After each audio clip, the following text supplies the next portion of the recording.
ng prutas na bilog. Uri ng prutas na bilog ko. Orange. 5. Ubas. Apple.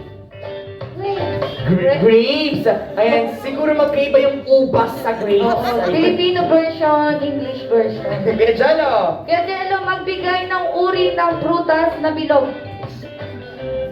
5, 4, 3. Apple. Ayan. Mansanas apple. Mansanas apple. Ayan. Kaya Kuya Jello, Kaya Jalo, thank you so much. Sit down na tayo, kid.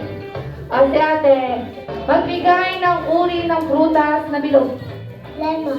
Lemon! Ate Blessy, apple ulit. Apple ulit. Oo. Thank you so much. Si Ate Thea, baka may sasabihin si Ate Thea. Magbigay ng uri ng prutas na bilog.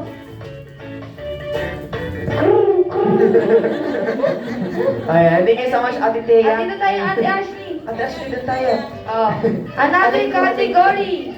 Magbigay ng uri ng prutas na dilaw. Uri ng prutas na dilaw. Go! 5, 4, 3, 2, banana. 5, Prutas na dilaw.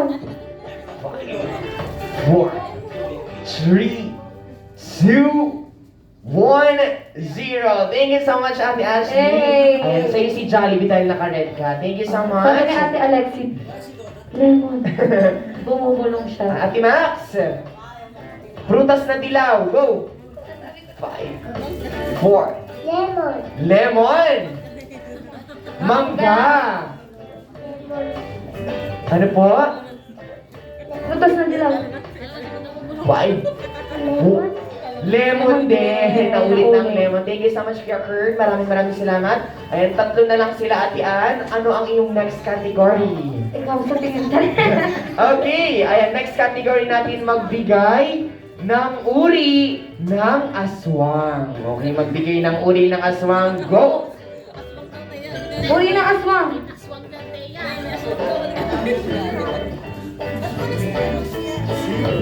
One. Okay. Thank you so much, Ate. Ayan, maraming salamat. Thank you so Si Ate Max. Ate Max, magbigay ng uri ng aswang.